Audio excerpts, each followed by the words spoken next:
Hey, Joe. Hi. Hey, it's Officer Joseph. So you said took her purse with her, right? Yeah. Phone. Yeah, phones. Do you want it? It's here.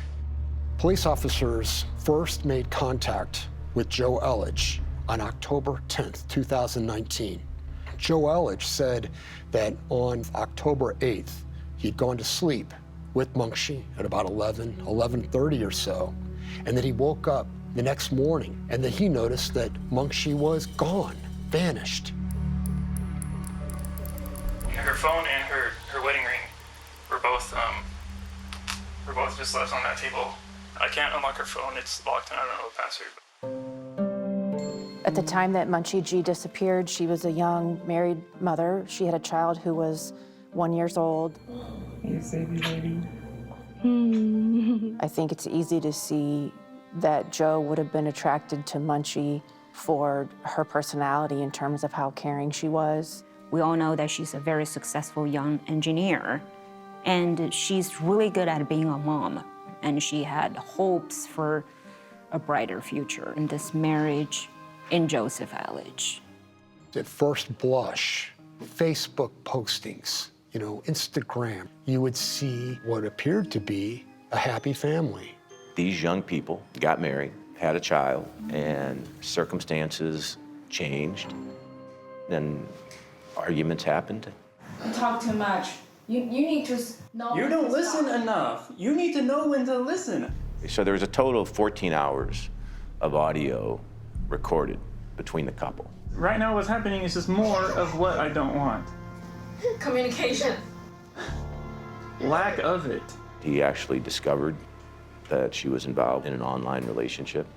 And he knew that there were some of these sexually explicit photos being sent back and forth. Correct.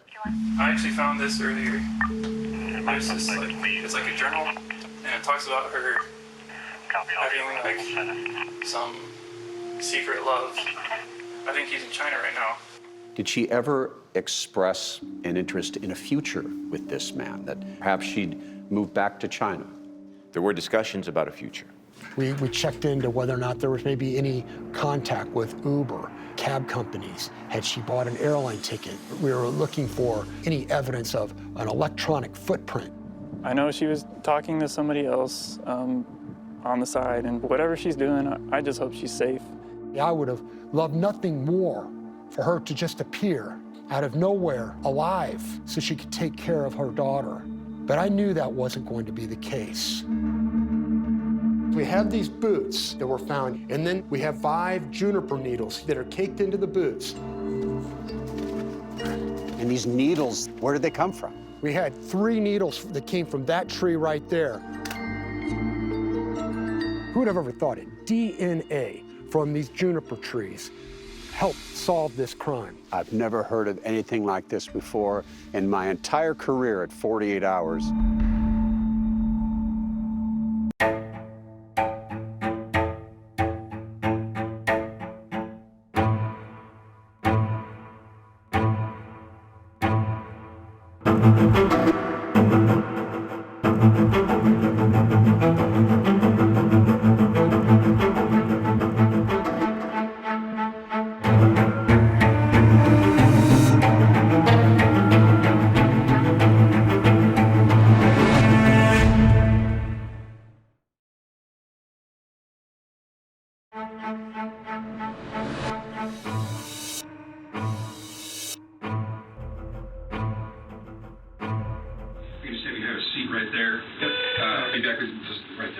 On October 15th, 2019, Joseph Elledge walked into the Columbia, Missouri Police Department without a lawyer to tell detectives about the mysterious disappearance of his 28-year-old wife, Munchie G, 6 days earlier. We didn't have any big fights. I think the last big fight was actually the week before. It wasn't really a big fight. The 23-year-old described his wife as tense and withdrawn the night before she disappeared, so he gave her a massage. I was doing it kind of slow. I was trying to drag it out because I wanted to extend the amount of time that we were together doing something. According to Joe, Meng-Shi eventually went to sleep, saying she had to be somewhere in the morning. I asked her about 3 times, who is she meeting? And her answer was just, quote, me. She wouldn't tell me who she was meeting or where she was going, what she was doing. The next morning, Joe says he woke up alone. His wife was gone. He was claiming she had just disappeared, that she had left her little girl behind. Her phone was left behind. Her car keys were left behind. From the beginning, then Boone County prosecuting attorney Dan Knight had doubts about Joe's story. We were trying our best to leave no stones unturned, but there were a lot of stones. Joe told investigators that after his wife disappeared, he found journal entries on her computer where she'd written about an online emotional affair she was having with a man living in China. And then last paragraph said, like, it's sad though that I have no interest in my husband. The day Joe spoke with detectives, he also did an exclusive interview with our local CBS affiliate, KRCG, and implied that his wife may have left him for another man. I hope that she's at least with somebody who cares for her, enough to keep her safe. Joe and his family hired attorney Scott Rosenblum, who points out there were intimate texts between Meng-Shi and the man she was communicating with. Sexual in nature? Very sexual. Texts like this one, where she wrote, "I want you so much right now." And did she ever express love for him in any of these communications? She did. The question was, had Meng-Shi run off to be with that man who lived in China where she was born? Meng-Shi was born during China's one-child policy. Amy Saladay is the G family's attorney. But Karen, Meng-Shi's mother, would say that we only ever wanted one child. We wanted to give all of our love to this child. Meng-Shi is like the kid all the parents would want. Yao Li is a Chinese immigrant and an assistant prosecutor in Boone County who helped Dan Knight communicate with Meng-Shi's parents. They are really, really proud of her, and I know how hard it is to get into a top university in Shanghai and Beijing. The competition is really intense, and she did that. And then she came to the University of Missouri in 2012, where she finished up her undergraduate studies, and then she also obtained her master's degree in mechanical and aerospace engineering. This was a brilliant woman, correct? Absolutely. One of her professors hired her right out of school at his biomaterials company, Nanova, where Joe also worked. Joe grew up in Kansas City. He then came to the University of Missouri, and he studied engineering. And he met Meng-Shi at Nanova Biomaterials. My understanding is that she was his supervisor. The two quickly fell in love, and 1 year and 7 months into their relationship, Joe proposed. He took a knee on a trail in Rockbridge Memorial State Park called the Devil's Icebox. 2 weeks later, they were married. Well, I believe there was a rush to get married because Meng-Shi's visa was about ready to expire. It's a really foreign concept for American citizens to understand the stress that an immigrant is facing. She's fully capable to support herself financially, but she cannot get this green card. So this really changes the power dynamics of a marriage. Nearly 5 months into the marriage, Meng-Shi was offered a big job. And then she found out she's pregnant. Meng-Shi and Joe decided she should turn down the job to be a full-time mom, even though at the time she was the sole income earner. Joe had quit working to finish school. In October 2018, their baby was born. So that's the dynamic of this marriage. Meng-Shi was completely isolated from all the support system that she can have. The little baby is the only thing she has. Her one lifeline was a daily call with her mother in China. It was their ritual. So when Meng Shi didn't call on October 9th, 2019, her parents sent a friend living nearby to check on her. You know, I told him everything that happened. I told him that she just hasn't been here for a couple of days.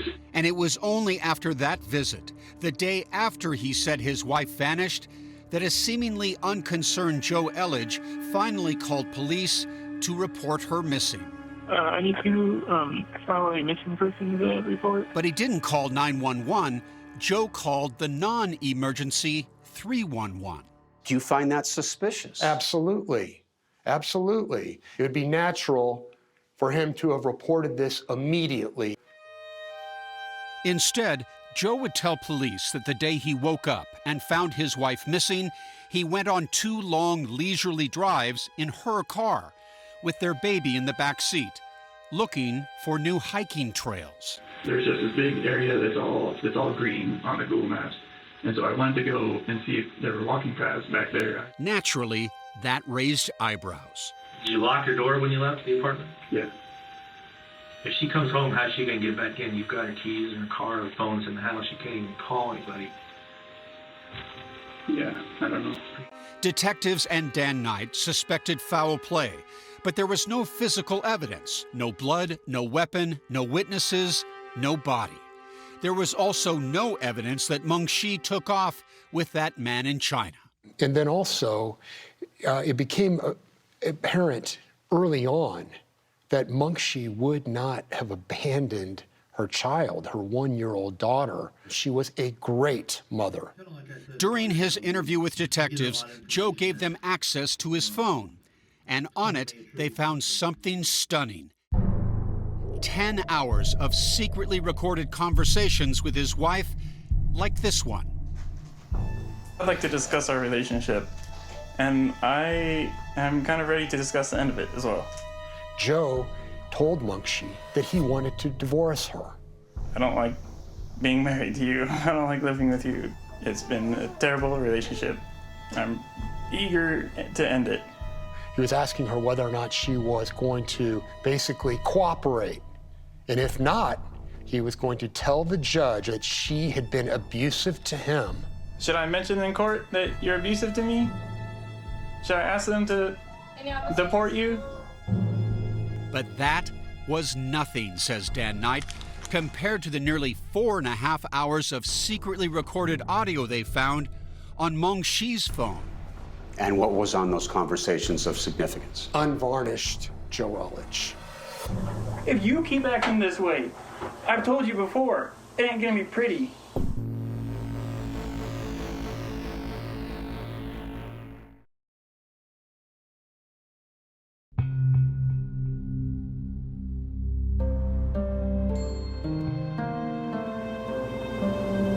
What are you trying to do?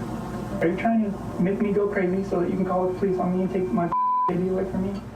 It was October 29th, 2018, about a year before Meng Shi Ji would disappear, when she secretly recorded her husband Joe going ballistic for nearly an hour.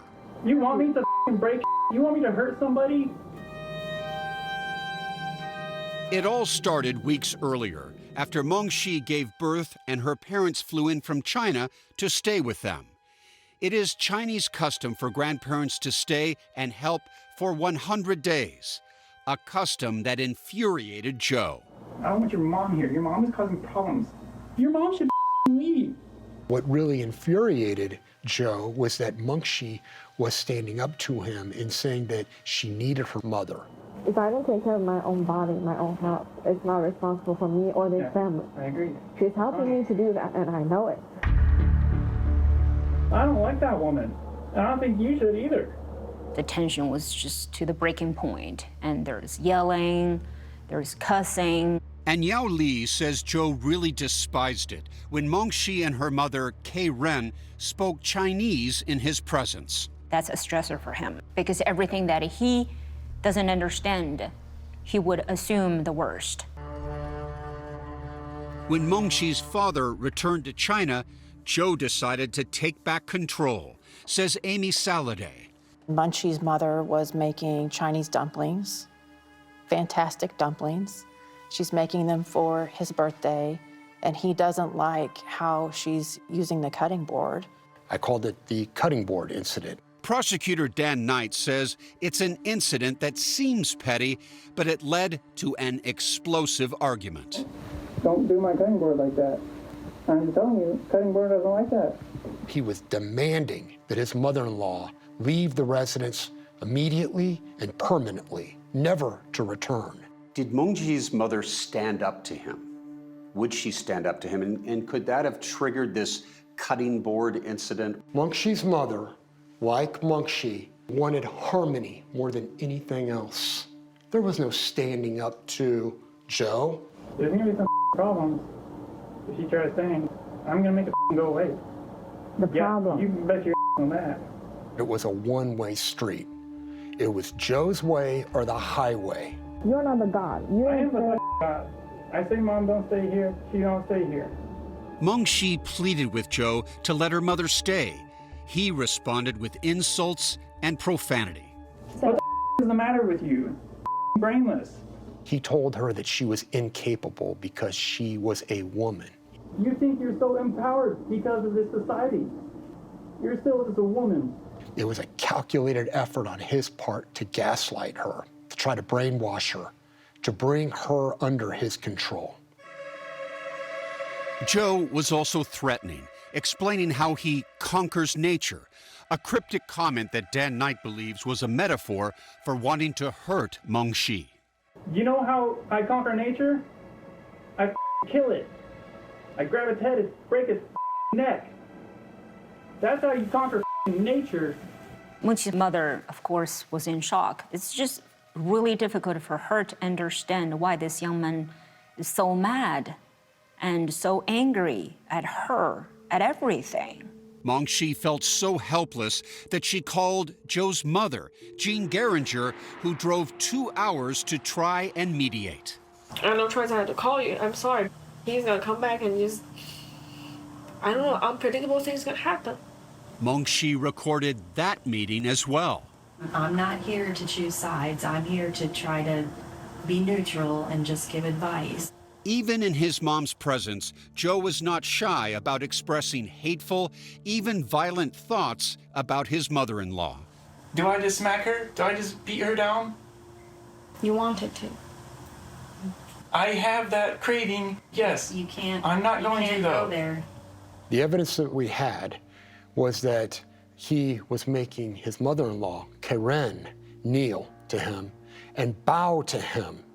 Joe would eventually apologize to his mother-in-law, but he still forced her to leave before the 100 days were up. She thought that apology was sincere, or otherwise she wouldn't have left, and then believing that things might get better.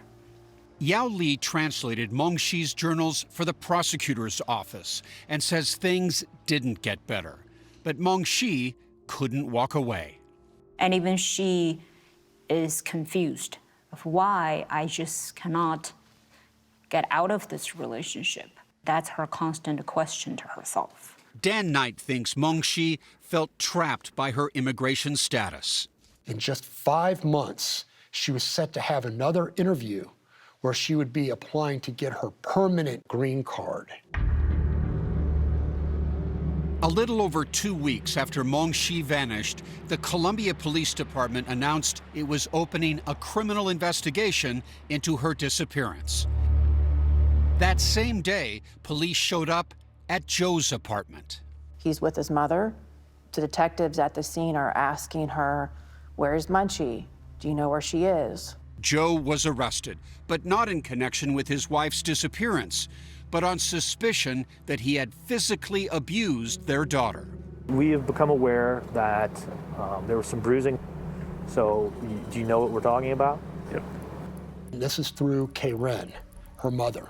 Mengji had told her that she'd observed bruising on the buttocks, and Karen suggested that Mengji confront Joe about this. Joe then admitted that he had done this to the little girl. Tell me exactly what happened. She was crying a lot one night. I think I just pinched her butt. a little bit. To me, that was a ruse to get him incarcerated. Joe's defense attorney, Scott Rosenblum.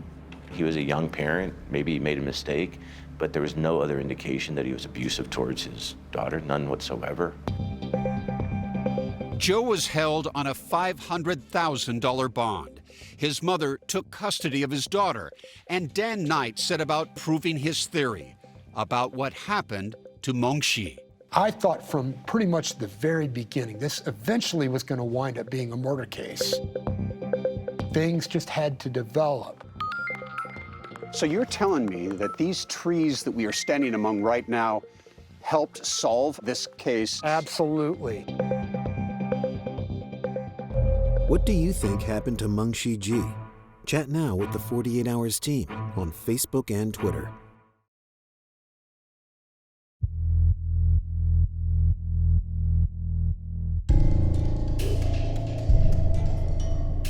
On October 25th, 2019, police executed a search warrant over at Joe Elledge's and Mengshi's apartment. That was the same day Joe Elledge was arrested on suspicion of child abuse. Mengshi had been missing for a little over 2 weeks. These officers, they were on the ball. They were able to find some things that were great evidence in this case. Prosecutor Dan Knight. Police collected from his backpack writings, different writings. Notes Joe had apparently written to himself about how to respond to questions from reporters and investigators. One of those I labeled as being a script with what to tell the police. Another thing that he had written was that he was to speak about Mengshi in the present tense rather than the past tense. She's a very dedicated person. She's a hard worker, and I really like that. That's important to me. Why would a man who was claiming his wife had walked away have to remind himself to not speak about her in the past tense? Because he killed her. Detectives looked for possible evidence in every corner of the apartment, and on a hunch, also took this muddy pair of Joe's boots into evidence. Just in case down the road they might be relevant. Something was amiss, yes, and they sensed it, and they took him. The search for Mengshi became a hunt for her remains, starting by retracing the long, leisurely drives that Joe said he took, with his baby in the back seat, while only he knew that his wife was missing. We just went driving, and it was a nice day, and so I just wanted to go out. But every lead was just another dead end. So Dan Knight made a bold move. I decided to go ahead and file charges. Murder in the first degree without a body. Charges were filed while Joe was still in jail on abuse charges. Meanwhile, Dan Knight stepped up the search for Mengshi's body. These are the cell tower records that we had in this case. This is his cell phone then, That's Joe's correct. cell phone. According to Joe's cell phone records, he had spent 30 minutes by the Lamine River the day he claimed Mengshi disappeared, something he had not told police. Convinced her body was here, authorities searched for months. There was even a memorial on the river, attended by Mengshi's mother. By March of 2020, we had really given up. We needed to do something to be able to say goodbye. Then, a year later, with Joe Elledge still awaiting trial, a hiker was making his way through this wooded area, the very park where Joe had proposed to Mengshi. A flash of color in the dirt caught his eye. It was a purse. He had this walking stick, and he kind of flipped that purse around just a little bit. He noticed that there were these shoes, and then he saw something that looked like was maybe a skull. And in fact, it was a skull, Mengshi's skull. She had finally been found. That's right. That's right. It was a miracle. I think that's the worst moment for a parent. Yao Li had a video conference with Mengshi's parents, who were both back in China. They didn't say anything. All you see is their tears. They now knew their daughter was dead. But how and why were still a mystery. Sadly, even the medical examiner's office couldn't say what killed Mengshi. Was there damage to her bone structure? Yes. Unnatural damage? Yes, there was. 4 ribs were broken all the way through. Do you believe that those broken ribs are evidence of physical abuse, of a physical attack? Of a massive, catastrophic blow to her back, all the way, these through and through breaks, that she would have been in agonizing pain. Dan Knight was building a theory of what happened to Mengshi, and items collected about a year and a half earlier were about to become key. For one thing, Joe's cell phone records put him near Mengshi's burial site, the day he reported her missing. What were the weather conditions like that day? Unfortunately for Joe, but fortunately for justice, it was raining. Dan had those muddy boots, and a hunch was about to pay off. As you can see right here, there is soil that is caked onto these boots. Mud and gravel on the soles of Joe's boots were sent out for analysis, along with foliage stuck in the mud. So we've got 12 different types of vegetation in these boots. Dan Knight decided to send Joe's boots to a lab at the Missouri Botanical Garden, where juniper tree needles were carefully removed from the soles for DNA testing. Plants have DNA, just like people. Absolutely, yeah. Every organism, every living organism on the planet has DNA. Christine Edwards is a plant population geneticist who never dreamed she'd become a CSI investigator in a murder case. And they wanted to see if there was some way that we could match the vegetation in the boots to the site where a woman's remains were found. These are 2 samples that were collected from the left boot right here. Once we knew that we could get usable DNA out of the forensic samples that we took from the boots, then we needed to match them to the trees at the site. Christine's colleague, Alex Lignon, was tasked with collecting sample needles from the juniper trees surrounding Mengshi's gravesite. How do you do it? Pick it up off the ground or go up to the trees? So we have to go all the way up to the trees, and this involved a ladder and a 10, 15-foot long pole pruner so that we could make sure that the needles that we were getting came from the exact tree that it was. So we couldn't just get it from the ground, it had to be from the tree.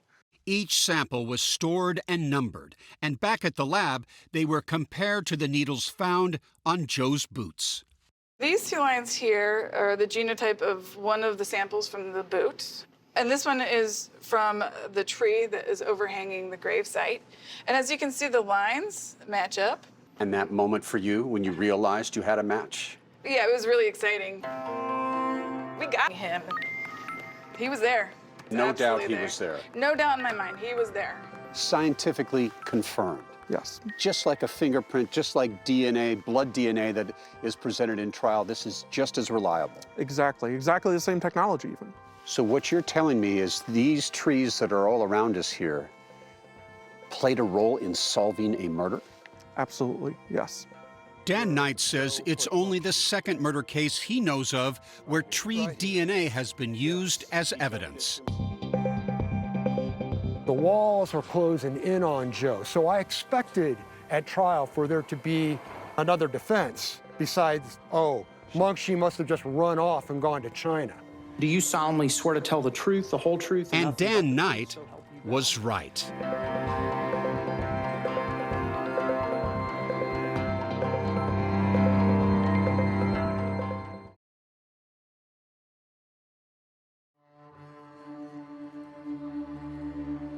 On November 1st, 2021, Joe Elledge went on trial for the murder of his wife, Mengshi Ji. The question is, what happened in that apartment? And Joe's attorney, Scott Rosenblum, pivoted to a new explanation about what happened to Mengshi. Joe didn't mean to kill his wife. What happened was a tragic accident. Thanks to this juniper tree and its DNA, Joe could no longer claim that Mengshi had run away. He now had to admit that he buried his wife in a shallow grave. He had no intent, certainly not murder. That's not even close. Joe did have something to do with Mengxi's death, said Rosenblum, but it was not murder. He took jurors back to October 8th, 2019, the day Mengxi died. And as they go into the evening hours, he asks her if she wants a massage. Tries to initiate sex. She rebuffs him. She says no. Joe now admits he knew about his wife's online affair with that man in China, Rosenblum said. And on this night, he confronted her. He's upset, he's hurt, and he wants to take his daughter for a walk. She lunges towards him and pushes him, and he pushes her. Pushes her into the countertop. Joe claims that's when Mengxi broke her ribs. The defense called Dr. Keith Norton, the pathologist who conducted Mengxi's autopsy, and he said it was possible. Yes, but it would have to be a very forcible push. Does Joe maintain that she initiated this physical encounter? 100%. She came after him. Well, I mean, she wanted to prevent him from leaving with their daughter.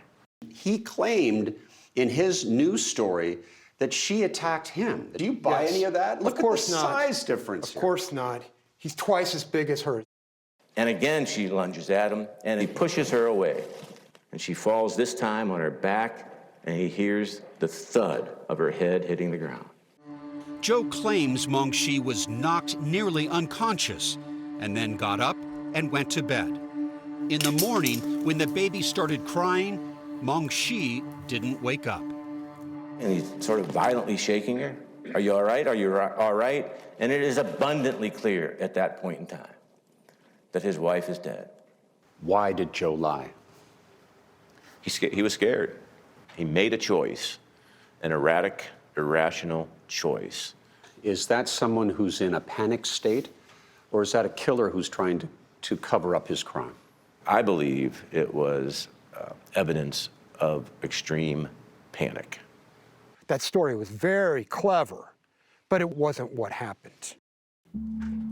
Prosecutor Dan Knight says all the proof he needs that Joe's story is made up are those 4 broken ribs. You know how painful it is to break a single rib. She would have had to have been to a hospital, right? Oh, sure. There's no doubt about it. Knight says he keeps going back to Joe's story about giving Mengxi a massage that night and believes that's when he killed her. I don't know if he put his hands around her neck and he strangled the life out of her. I don't know if he maybe forced her face into a pillow. But I know one thing for sure. That murder was horrific. A premeditated murder, says Knight, fueled by months of growing anger. He hated Mengxi with everything he had. I'll find a happier life. This I ain't happy here. Joe took the stand in his own defense. Everybody, y'all may be seated. And insisted that he loved his wife, even though there was tension in the marriage. You would have these arguments, you both felt you were misunderstood, and there would be a reconciliation, and you would love each other. That's right. The defense tried to get jurors to relate to the sometimes stormy nature of Joe and Mengxi's marriage, moments of arguing common with many couples. Joe claimed his wife was responsible for much of the tension. She would raise her voice, yelled, and she wouldn't listen to me very well. They wanted to paint her as the aggressor. They wanted people to feel like it was her fault. Amy Saladay and Yao Li were in the courtroom, regularly texting updates to Mengxi's mother, who was unable to travel. She didn't believe a bit of it, and that was very emotional for her. When Dan Knight finally had his chance to question Joe Elledge, he point-blank asked Joe how he killed the mother of his child. Did you maybe stand up on top of her and jump on top of her back? No. Did you suffocate her? No. After nearly 2 weeks of testimony, detailing the audio recordings, digital evidence, cell tower data, and the tree DNA linking Joe to Mengxi's burial site, both sides delivered their closing arguments. Rosenblum asked for manslaughter. Return the right verdict. And Dan Knight asked for first-degree murder. She deserves justice, ladies and gentlemen. Munchie deserves justice. We were all nervous, and we hoped that the jury would see the case the way that we saw it. See more evidence in the case at 48hours.com.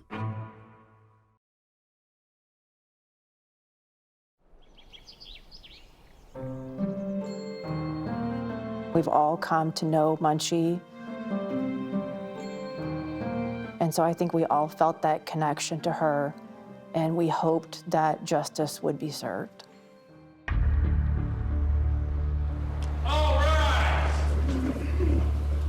Mr. Elledge, would you please stand to receive the verdict? It was 7 p.m. on November 11th, 2021, and after deliberating for nearly 7 hours, the jury had its verdict. We, the jury, find the defendant, Joseph Dwayne Elledge, guilty of murder in the second degree. Guilty of second-degree murder. The jury believed that Joe killed Mengshi, but not with premeditation. Yao Li says Mengshi's parents were very pleased. They weren't nervous about the conviction at all. They believe this is a fair system. But the day wasn't over yet. The jury would now hear testimony in the penalty phase. I had to turn around very quickly, late that night, and start presenting evidence. Dan Knight wanted life in prison. The defense asked for 10 years. I feel very sad and I feel angry.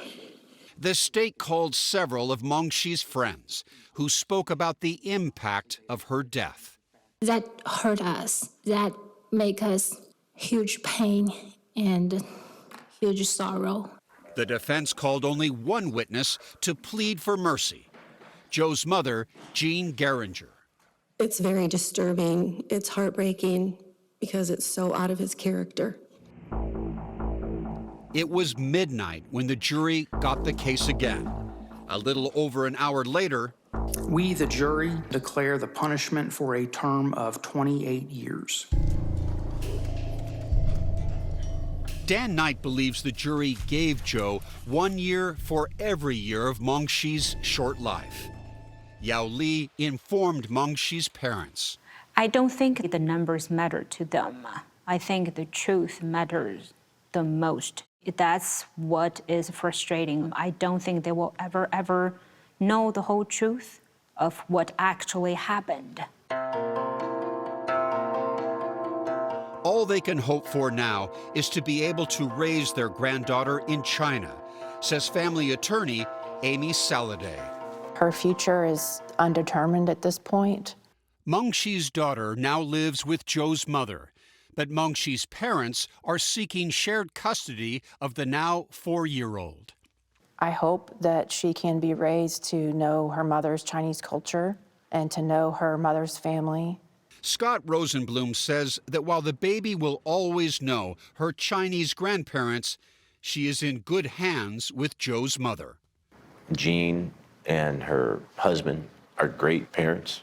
She makes it her business to include the maternal grandparents in the baby's life. Dan Knight would not discuss the custody case, but did say this about the trauma already suffered by Mengshi's daughter. Number one, she was in the apartment at the time that Joe killed Mengshi, her mother. One of these days she's going to find out about that. Second thing is, when Joe drove around the next day, Mengshi was in the trunk and their little girl was strapped into a car seat. But the thing that she's also going to find out about is that Joe would have been just fine with her going the rest of her life thinking that her mother abandoned her.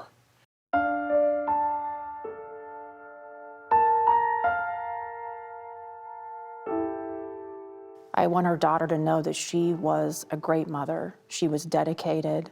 She loved her with all of her heart.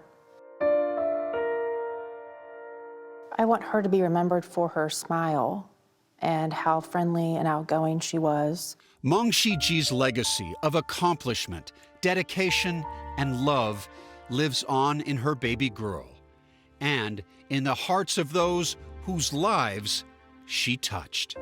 Everybody sees the goodness in her. That's why everybody's so connected with her.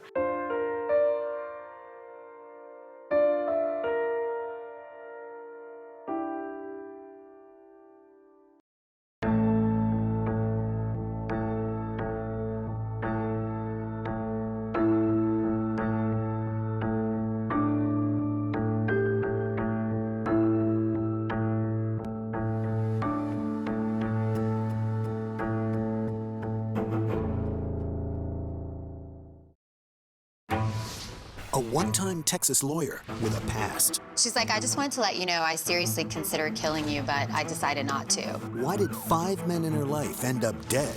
I've never killed anybody. I'm a little nervous. One journalist's years-long game of cat and mouse. 48 Hours, Saturday on CBS.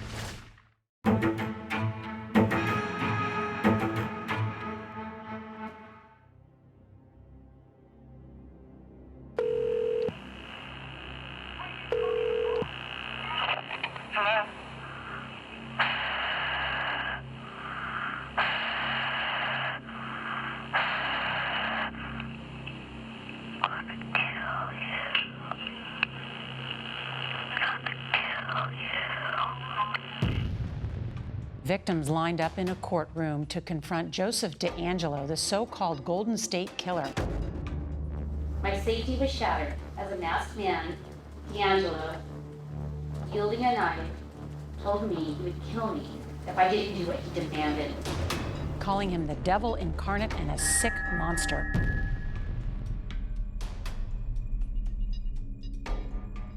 The Golden State Killer is the most prolific serial predator in the nation. He attacked across the state from Sacramento down to Orange County, across 15 different jurisdictions. He was the boogeyman. He was the man in the bushes that we didn't know who he was, and we didn't know when he was going to strike again. Standing up in front of me was this man with a ski mask on, holding a large butcher knife. It was sheer terror. My sister was the Golden State Killer's final victim. What's fascinating to me about this case is rich with so many clues. Michelle McNamara had a passion for true crime.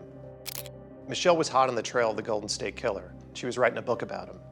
And she was a mom and a wife to a comedian, Patton Oswalt. My wife is 10 times smarter than me. She is thinking and operating on this way elevated level from where I am, but she had a mind for the details of true crime, the way that other people have for baseball or me for films. She could recall the details of pretty much every late 20th and 21st century crime. It was just in her head. That's why I just don't think this is like pure sexual sadism. I think there was something else. She had such good insight, and I think it's because other investigators had trusted her. They told her things that weren't in some of the original files. She was tenacious about investigating the case. She thought she was getting real close to finding him.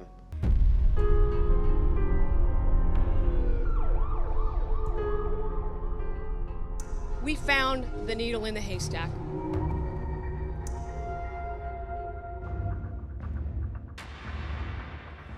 DeAngelo, I want you to look at me. I want you to look at me, DeAngelo, and I want you to remember what I have to say. In the early morning of July 17th, 1976, my life was changed forever. I was 15 years old. I was 16 years old at the time. My God, we were just high school kids. He raped me, stole my innocence, my security, threatened my life, threatened the lives of my family. I was 13 years old. You hid in plain sight, but you are now visible for everyone to despise, loathe, and abhor. The devil can keep you company in your prison cell. as he gnaws away at whatever soul you have left.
Oh, Miss Berman. You said you'd call me, you bastard! Patton Oswalt is a comedian and actor known to millions of fans. She said I was inconsiderate, condescending, that I looked like a lesbian art teacher. And a voice known to millions of kids. Taste check, spoon down. Good. Too much salt? Good. Yet he would tell you it was his first wife, Michelle McNamara, who was the true star of the family, something Patton sensed as soon as they began dating. I've met someone who is so above my punching class in terms of intelligence and wisdom and empathy. I was done for. She took a little bit of convincing. But convince her he did in 2005. It was just like, this is amazing. Patton learned his new bride had some unique interests. You know, Michelle was always a writer. She had published short stories and poetry, but she was also always just fascinated with people and just the messiness of a life.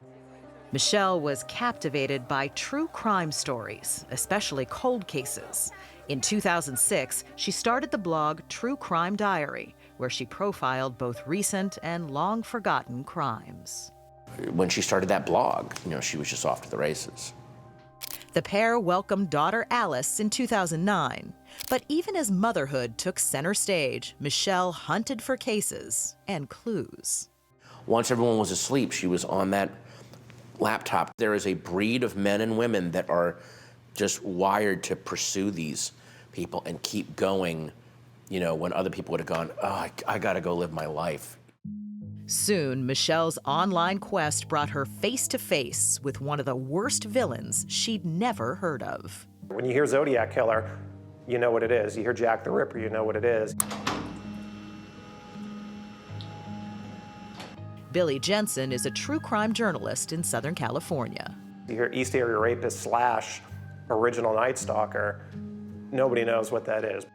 The East Area Rapist, Original Night Stalker, Eron's for short. Not a very memorable name, but he's one of the most prolific criminals California has ever seen.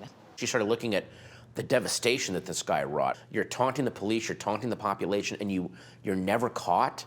Michelle McNamara had found her nemesis. Paul Haynes is a researcher who worked with Michelle. Michelle called herself a citizen sleuth. What does that mean? A private citizen who's not in law enforcement and who's not a private investigator that is drawn into a crime and does their own investigating based on, the tools that are available to them. Michelle started hitting the message boards of fellow online sleuths, hunting for everything she could learn about Erons. Over one horrific decade, he'd covered a lot of ground, starting as a rapist in the Sacramento area in 1976. His MO typically is to break into a house in the middle of the night and confront a sleeping couple by shining a flashlight into the eyes of the female, insisting that she tie up the male. Then Erons moved to Southern California, where he used the same MO to break in and rape. But now he'd leave no witnesses.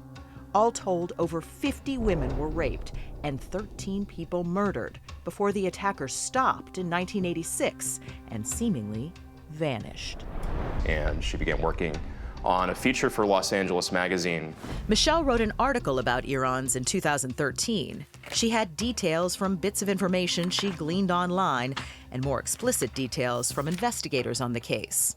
The odd acronym Irons was not a name many knew, so Michelle decided to rebrand him, hoping to give him a higher profile. Working with our editor at Los Angeles Magazine, they said, you know what, this Golden State Killer, it shows just the breadth of him having hit Northern California, Southern California, and then sort of right in the middle. With that, Irons became the Golden State Killer, and Michelle would become a book author, signing a deal to write about him. Patton says they sacrificed family time so Michelle could travel extensively by herself to retrace the steps of the killer. It's one thing to read it on a piece of paper, but to actually walk it every day and see businesses and houses that were there, that are still there, changes the writing. So I would go out of my way to try to give that to her. So you were really the Watson to her Holmes? Yeah, except Watson was way smarter than me. If I was the Watson to her Holmes, I was the kind of Watson that just went and got like coffee, or can you go get me a turkey burger, please? Fine, I'll get a turkey burger. And even I would get that order wrong. The obsession of hunting a serial killer took its toll on Michelle. And I'd go back in the back office, and Michelle would just be there just like in tears because some road she had gone down had not panned out. And then it's like, I now have to start back again from zero. And she did, picking up new, promising leads in her hunt for the Golden State Killer. By April 2016, Michelle had been driving herself hard, hoping for a breakthrough. On the night of the 20th, she was exhausted from it all. I just remember this so clearly, saying, tomorrow, just sleep till you wake up. The next day, around mid-morning, Patton checked on Michelle. She was snoring. Remember, I was laughing like, oh, she's snoring. And then I brought her, I went and got her an Americano, left it on her bedside. By early afternoon, when Michelle still hadn't gotten up, Patton went to check on her again. She was dead. And I tried reviving her, and it was just, and then everything after that to me is just, I remember it as like screaming and vomiting and EMT guys and friends. Michelle McNamara had died at the age of 46. It was April 21st, the spring's coming, it's all good. And then literally within the space of 3 hours, just annihilation. Like this world that you're seeing in front of you is just, cinders. It's just cinders.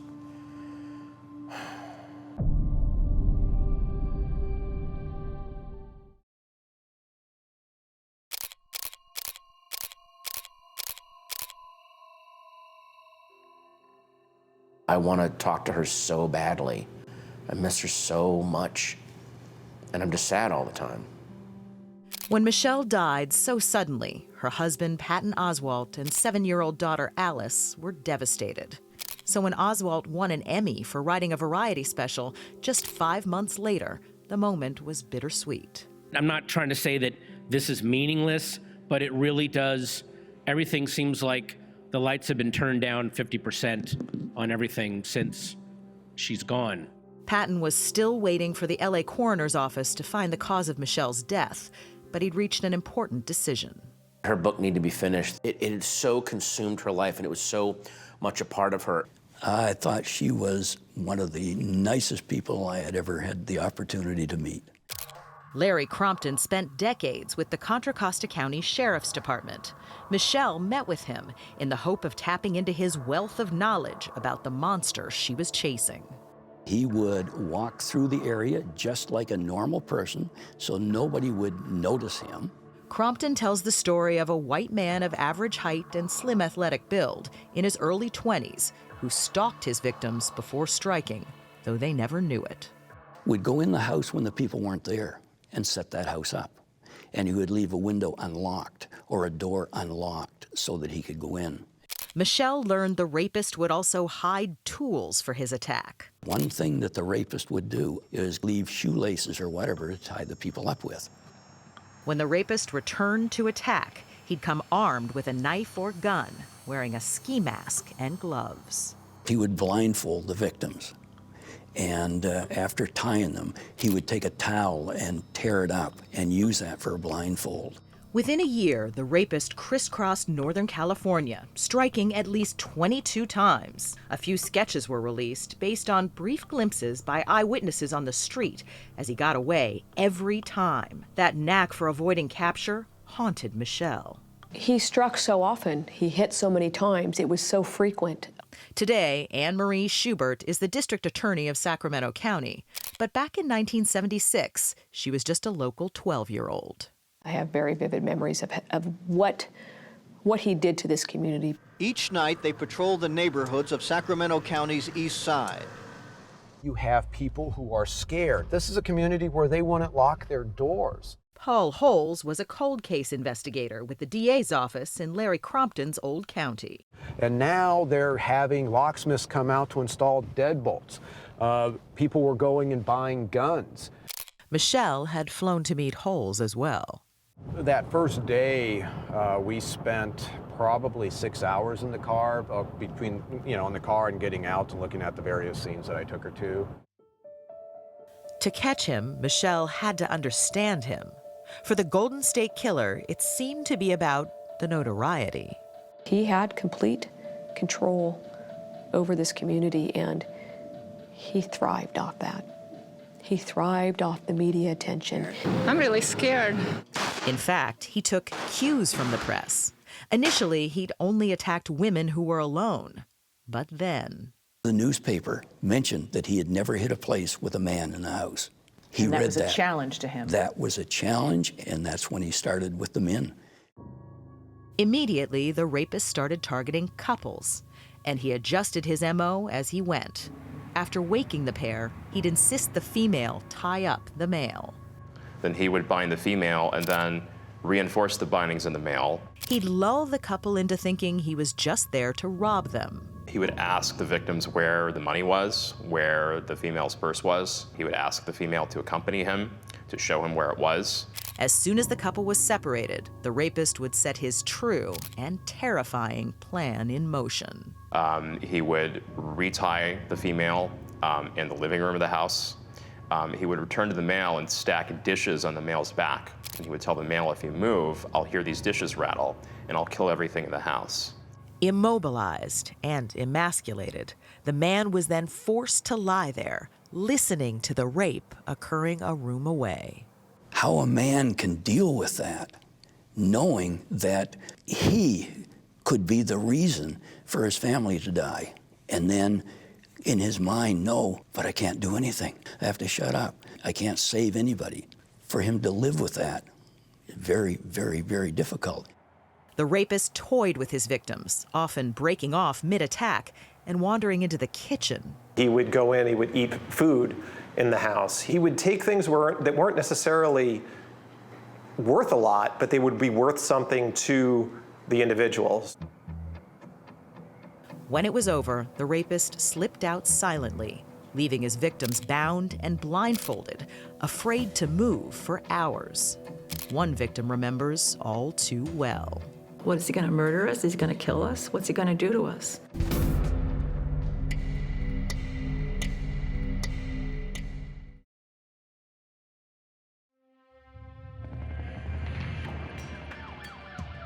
The identity of the Golden State Killer is a mystery that kept true crime writer and amateur detective Michelle McNamara up all night. You know, she was filled with angst for the survivors, for the families. Michelle had spoken to many survivors. Women like Jane Carson Sandler. She was the rapist's 5th victim. You're always looking over your left shoulder, always. Jane's horrifying ordeal began shortly before dawn in October 1976. Her husband had just left for work, leaving Jane, then a student nurse and Air Force Reserve captain, in their bed. My son, he was 3 years old. He came and got in bed with me to snuggle. And right after that, I heard the garage door close. So I knew my husband was gone. And within 3 minutes, I heard someone running down the hall, and they had a flashlight in their hand. A man wearing a ski mask and black leather gloves burst into her room, holding a large butcher knife. What was going through your head? What's he doing here? Hopefully he's just going to rob us and leave. So I said, take our money, take whatever you want. And the minute I started to say something, he would say in his clenched teeth, shut up or I will kill you. He then proceeded to take shoelaces and tie our hands, our wrists and our ankles. And then he gagged us and blindfolded us, both of us. Just fear, fear. When the intruder untied her ankles, Jane realized he was going to rape her. But Jane was focused on something else. When I went to lean next to my 3-year-old son, he was gone. He was gone. So when the rape took place, I wasn't paying any attention to it because all I was thinking about is, where's my son? After the rape, the attacker kept going in and out of her bedroom. And at one point, I leaned again and my son was back next to me. So we put him back. And that was such a relief because I knew he was alive. But the rapist wasn't gone. Jane could hear him in the kitchen, rattling pots and pans. And then he would come back in the bedroom and say, don't you make a move or I'll come back in here and kill you. Finally, after what seemed to Jane like an eternity, there was silence. And I thought, we've got to get out of here, so hobbled around the backyard to the gate in the front of the house and then just screamed for a neighbor. Jane and her son survived, but the carefree life her family had known did not. I was afraid, is he going to come back? Is he still stalking me? You know, does he live down the street? Did you ever think that it would happen to you? Never, ever. My mom always said, she's too old, I was too young, we wouldn't be victims. But the rapist would prove them wrong. In November 1977, 13-year-old Margaret Wardlow would become one of the rapist's youngest victims. I woke up to this flashlight in my face. I saw him in a mask. I had my hands tied behind my back. The attacker left Margaret's room, but she soon heard him upstairs in their kitchen. Margaret knew from newspaper accounts that the rapist would use plates as an alarm system, placing them on the backs of household members that were not his intended target. I knew if he came into my room, he was going to rape my mom. And if he went into my mom's room, he was going to rape me. And he went into my mom's room. The intruder raped Margaret, but in her youthful defiance, she refused to give him what she thought he really wanted. You didn't want to show him you were scared. I didn't want to show him I was scared. I knew he got off on scaring people and having the control of fear. In fact, the rapist would often call his victims after the attack. Investigators recorded one of his bone-chilling phone calls.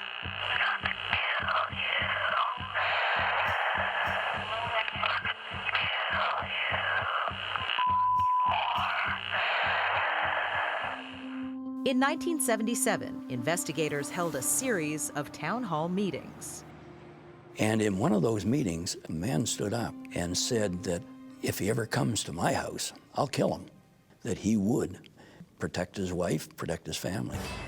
Just months later, that man and his wife were attacked. The rapist was probably at that meeting, disguised as just another concerned citizen. Desperate to capture him, investigators literally chased down thousands of leads. Larry Crompton went through the names of 6,000 paroled rapists. Did you feel like you were constantly going down rabbit holes? Oh, yes. There were names that would come up that really looked good, and you would work them and work them and work them, and nothing. The rapes in Northern California stopped abruptly in 1979, with the attacker seemingly vanishing from the area. But the nightmare was about to begin in Southern California.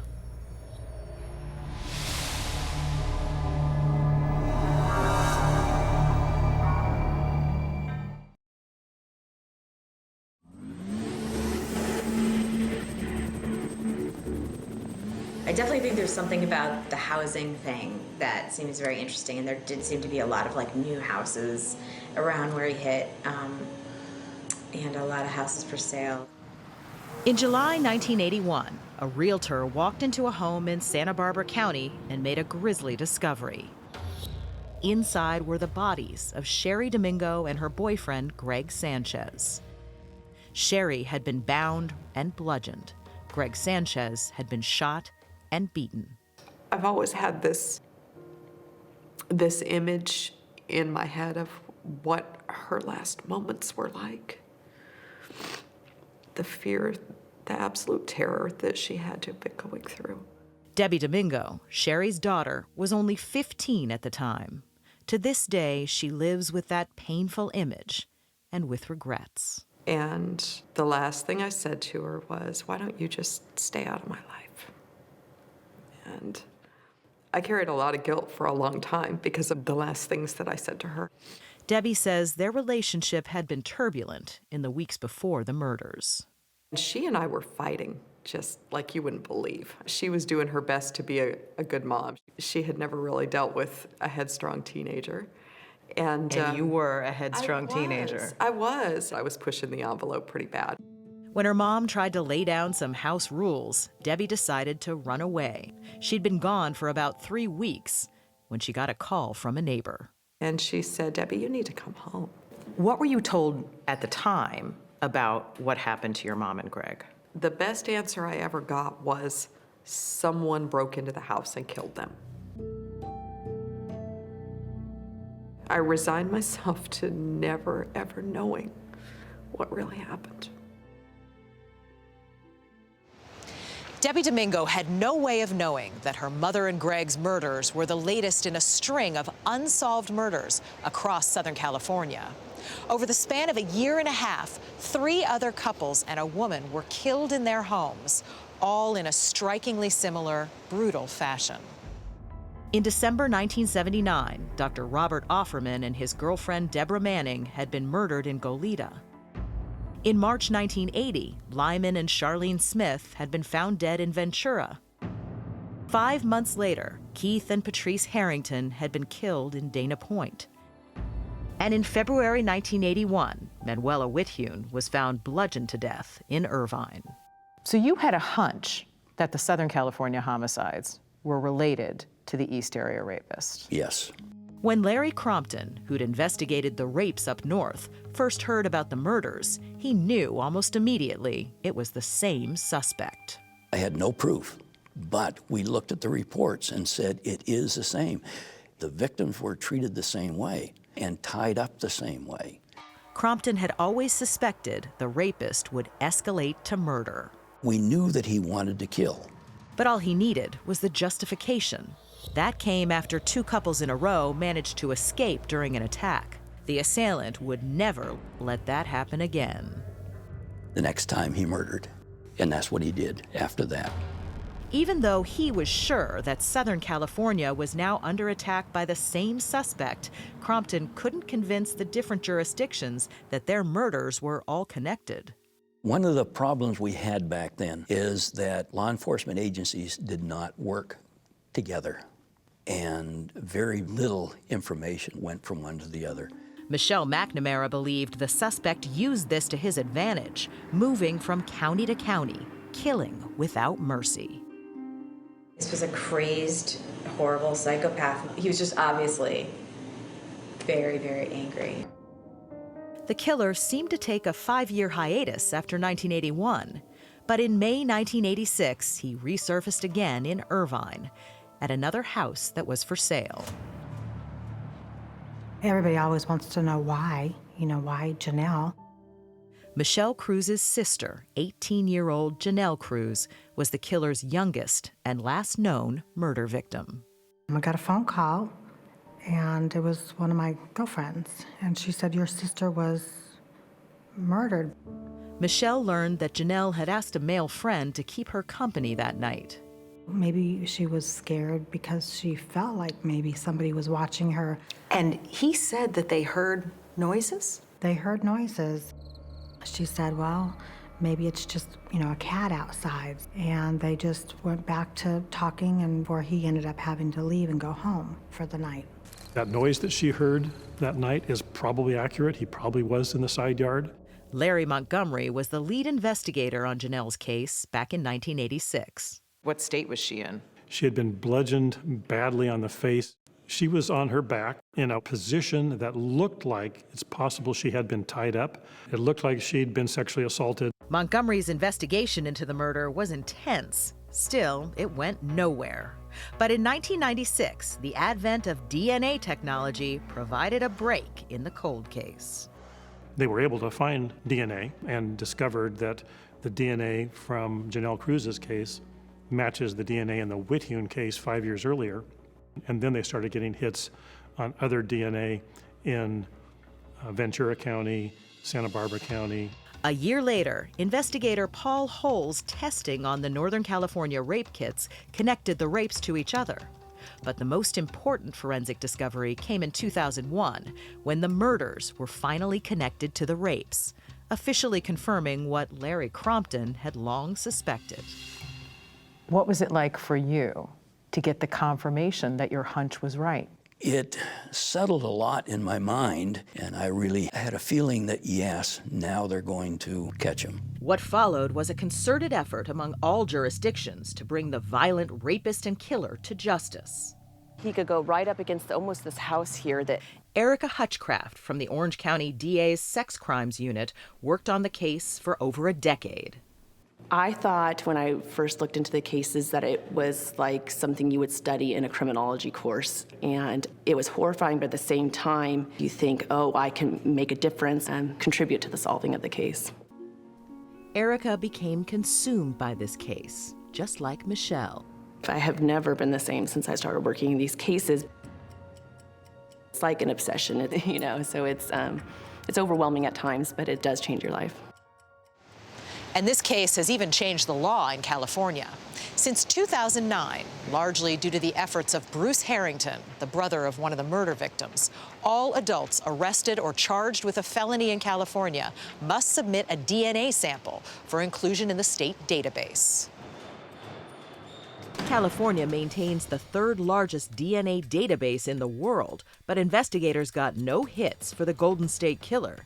It seemed he had managed to even elude technology. But in 2018, that would all change. I believe that it's time for his reign of terror to end.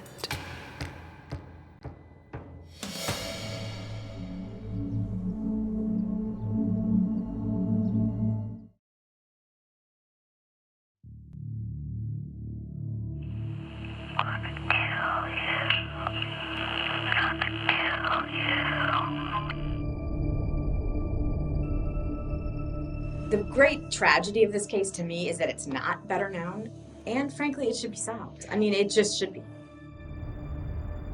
In June 2016, 2 months after Michelle McNamara's death, the FBI marked the 40th anniversary of the Golden State Killer's first attack by announcing a renewed investigation. Today we're going to launch a national campaign to help identify the East Area rapist, Golden State Killer. All of this attention now is being placed on this case. Isn't there a piece of you that says, it's been 40 Yes. years? Oh, yes. Why now? Right, why now? But I'm glad now. After 4 decades, police felt the pressure of time running out. All the witnesses, all the original investigators, everybody's going to start passing away. It's now or never. They also still believed the killer's DNA profile could be the key to unlocking this mystery. There is nothing that you can do to change your DNA. It is the greatest tool of identification we've ever had. Thank God they have his DNA. It's a needle in a haystack, but the needle's in there somewhere, and it's our job to find it. We're all so dedicated, and we work so much on this case.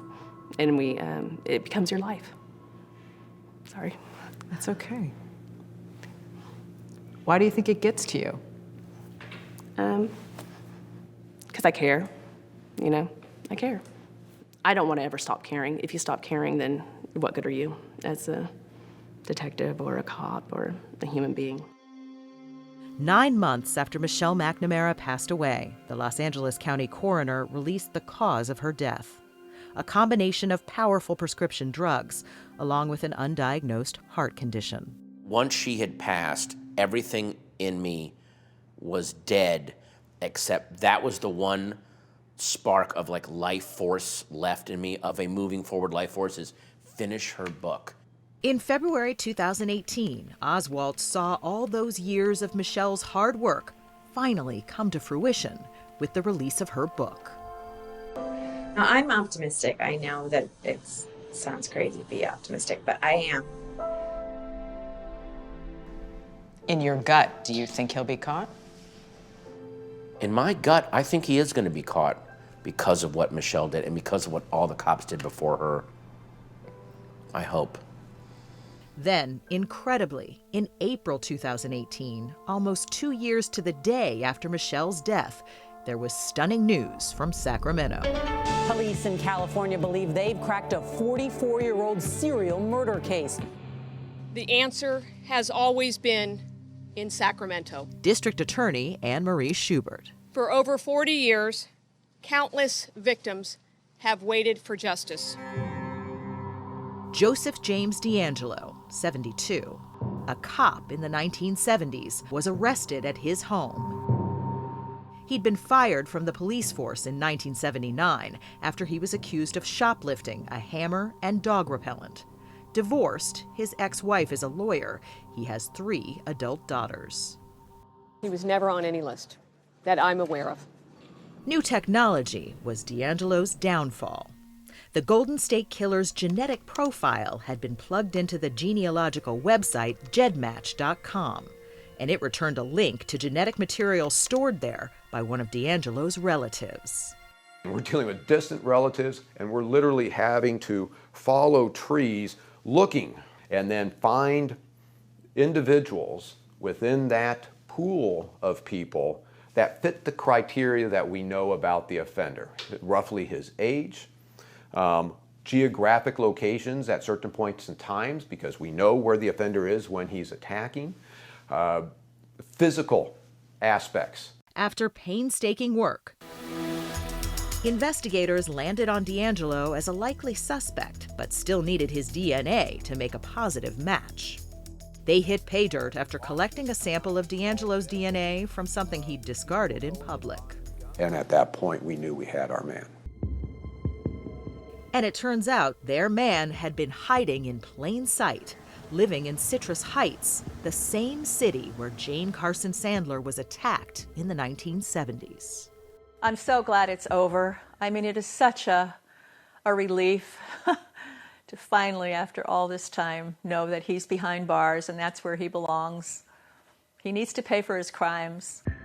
He's just destroyed so many families. For Margaret Wardlow, DeAngelo's arrest brought joy after a very long wait. Oh, I was just so happy. I haven't been able to wipe the smile off my face. I called Debbie Domingo, and she just couldn't believe it. She was the first voice that told me that they got him. You thought you were so smart, but you were wrong. You're not getting away with this. In June 2020, DeAngelo cut a deal, appearing in court to plead guilty to 13 counts of murder and 13 counts of kidnapping with robbery. Murder in the first degree, how do you plead? Guilty. In order to take the death penalty off the table, he also admitted to over 160 uncharged crimes. Of rape of Jane Doe 11, October 13, 1978. Including dozens of rapes. You admit or deny, sir? I admit. All rise. This week, his rape victims and the survivors of those he murdered finally had their day in court. Your Honor, my name is Chris Pedretti. Offering statements at DeAngelo's sentencing hearing. As the evening began on December 18, 1976, I was a normal 15-year-old kid. He raped me repeatedly. At 3 different times that night, I thought I was going to die. The next morning, December 19th, I woke up knowing I would never be a child again. Good morning, Your Honor. My name is Peggy. I never got over the thoughts that he might return, that he may have kept track of me. After 42 years, I still sleep with 2 phones and the keys on the bed when my husband is away. I still don't feel safe inside of a locked house. Your Honor, I'm Gay Hardwick. As the court heard from the women D'Angelo attacked, Joe D'Angelo attacked us while we were sleeping. He kidnapped me from my bed. the men D'Angelo victimized got their turn as well.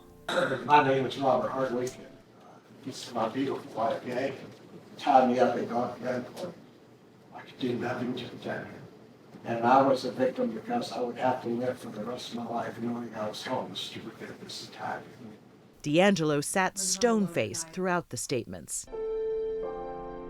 My name is Jane Carson Sandler.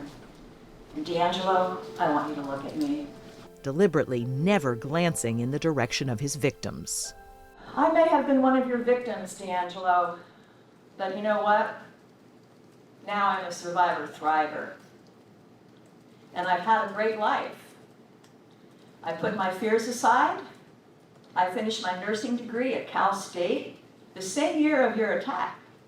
And then I spent 30 years in the Air Force, achieving the rank of colonel.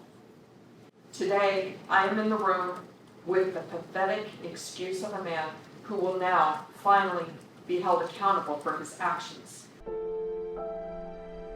40 years in the making, Sherry Domingo's daughter, Debbie, finally got to express her hope for her mother's killer. If I had my way, he would be shivering, blindfolded, naked, and exposed every moment from now on. I'll settle for caged, shackled, humiliated. Michelle Cruz's sister Janelle was D'Angelo's final murder victim. From now on, while he is withering away in prison, I will be spending my days fishing on the river, enjoying my family and grandchild, eating out, relaxing in the comfort of my home, free. I will be free of the fear he put me through for so long. I am Patricia Cosper. Joe raped my mom when I was 7. The daughter of one of D'Angelo's victims had a special mention in her own statement for a certain author who was on a mission until the end. Michelle McNamara, crime writer, didn't give up. And law enforcement did not give up. I see her as a survivor. Because she got him caught, her spirit survived. After all these weeks' voices had finally fallen silent, D'Angelo himself found his. I've listened to all your statements, each one of them.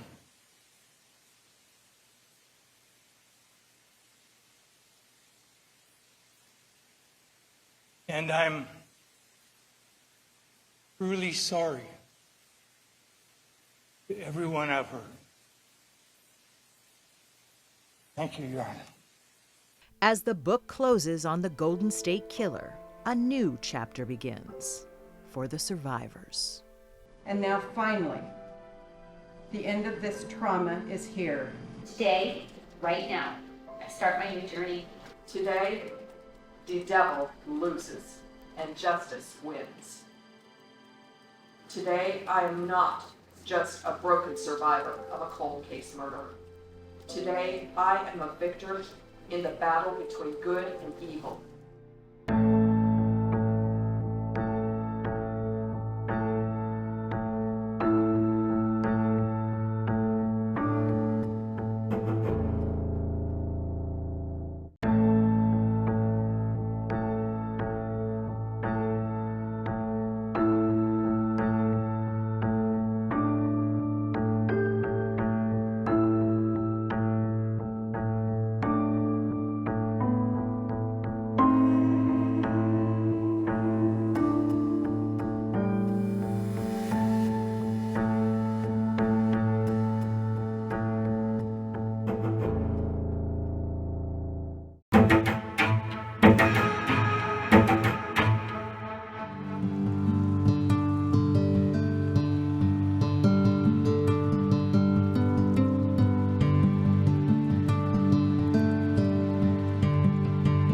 Ally got along with everyone. She was very bubbly and spirited. She always had a smile on her face.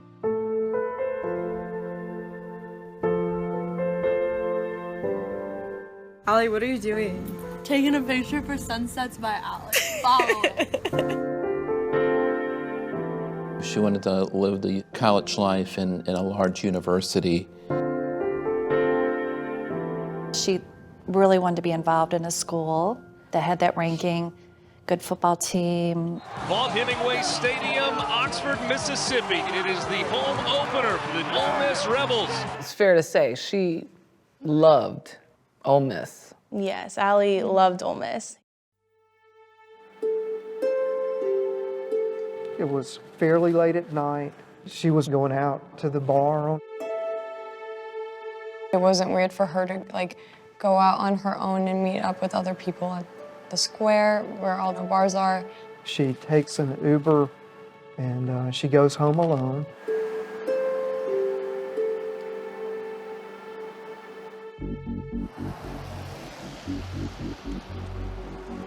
Sardis Lake is a big area. There's lots of hunting camps and recreational spaces that people use on the lake. The Sheriff's Department here does a really good job of doing their best to patrol these locations. The deputies on a routine patrol of that area. I don't know what the moonlight was like, but there's nothing around you. You're in the pitch black dark. It's not like a lover's lane or nothing. I mean, it's just rural. A lot of people don't know about it. When you got there, what did you find? A white female laying on the ground with multiple gunshot wounds to her back. I have not worked a murder where somebody's been shot that many times. When the ambulance crew was driving in, they noticed the purse in the road ditch. As soon as we opened the purse, Ole Miss ID card and a driver's license.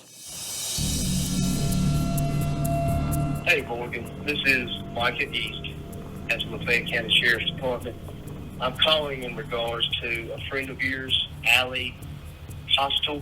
I had realized I had a missed call, and it was the police, and they were calling about Ally. The police came to the door and they told us. What did they tell you?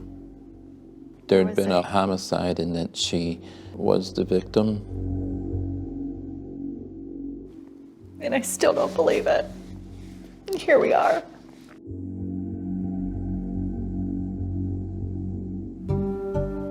That led investigators to go and look in her apartment and her room, and they found her Apple Watch. And even though her phone was not there, some of those messages still synced to that watch. The hardest thing to do is to go back and read her messages. The heinousness of this, the crime itself, to shoot her as many times as she had been shot, seemed so personal. Yeah. Basically almost was like execution type style. In your mind, the motive for murder was? Get rid of a problem. How would you describe this case? A tragedy of Shakespearean proportions.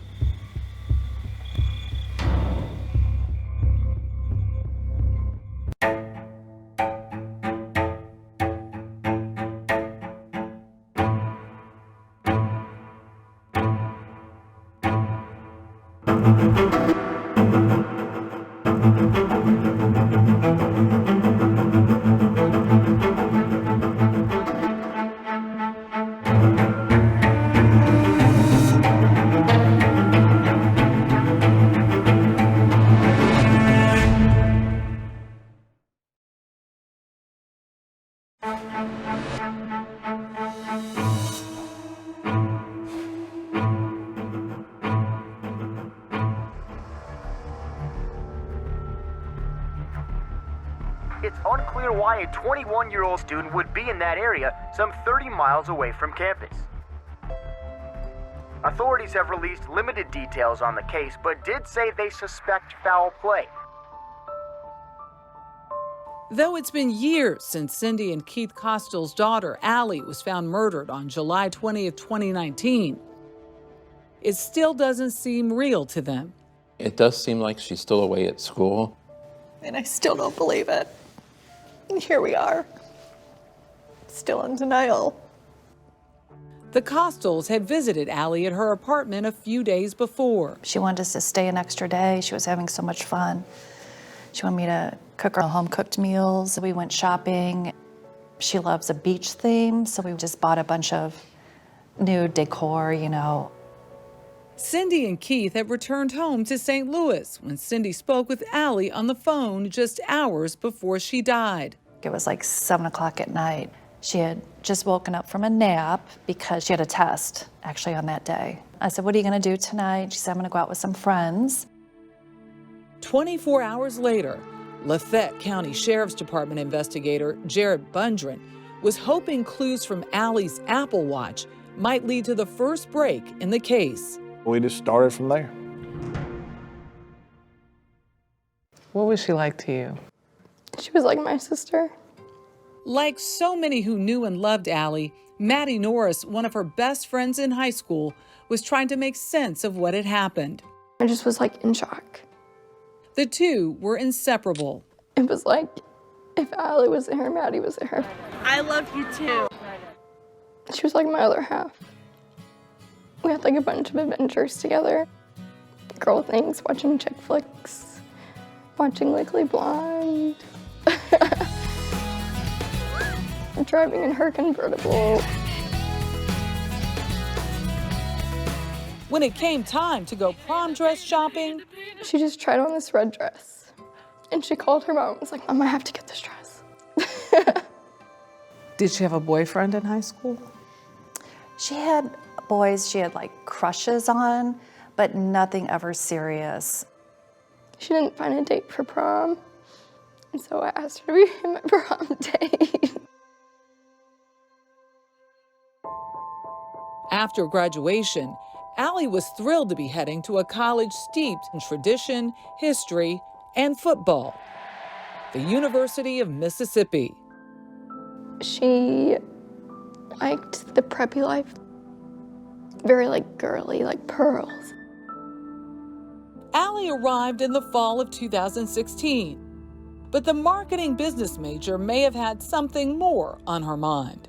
She wanted to meet a Southern boy and get married and have children one day, and she thought that would be a perfect setting for her to meet her companion for life.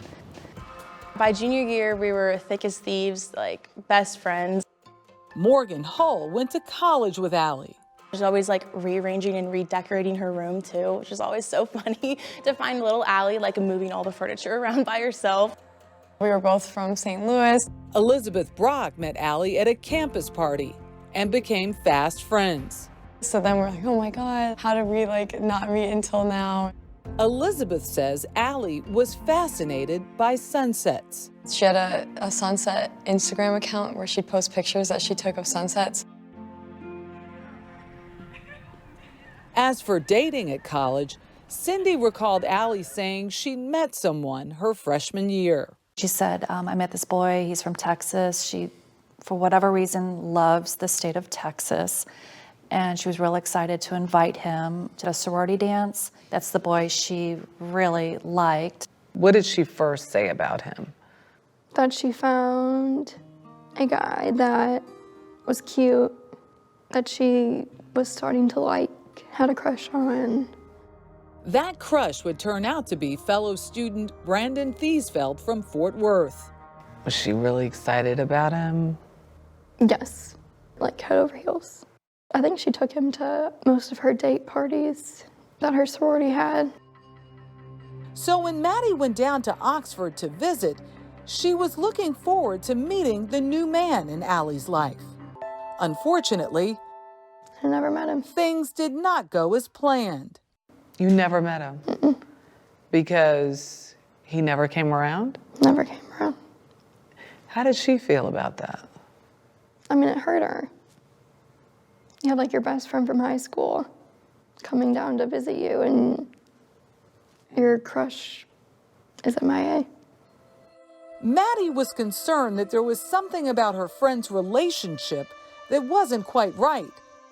But otherwise, Ally seemed to be thriving at college.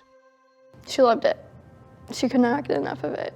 She finally achieved the goal of going there, and she just was living her life. 3 years later, her life was cut short. Now, with the clock ticking on finding her killer, Ally's Apple Watch proved invaluable to investigators. What did the watch tell you? The watch was telling you she was having very lengthy text message conversation with Brandon. Brandon Thiesfeld, Ally's freshman year crush. It seemed the two were planning to see each other that very night.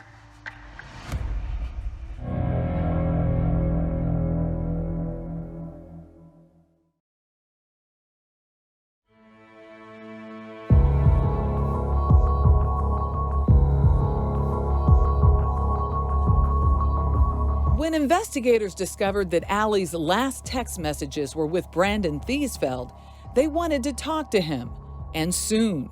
We called late Saturday, early Sunday morning to come in and give her an interview.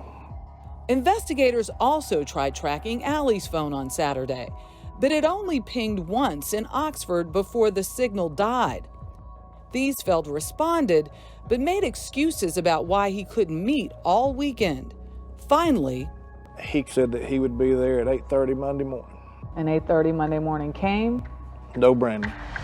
Lafayette County Assistant District Attorney Mickey Mallett says that's when the decision was made to start tracking his phone. When they do that mid-morning on a real-time situation, they can see where he is. What did you find out?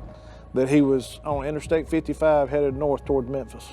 From here to go to where he lives in Texas, that's probably the most common way to go. They can see his location moving away from Oxford. District Attorney Ben Creekmore says with Thiesfeld appearing to be on the run, investigators got an affidavit of arrest for murder and immediately sent out a bulletin.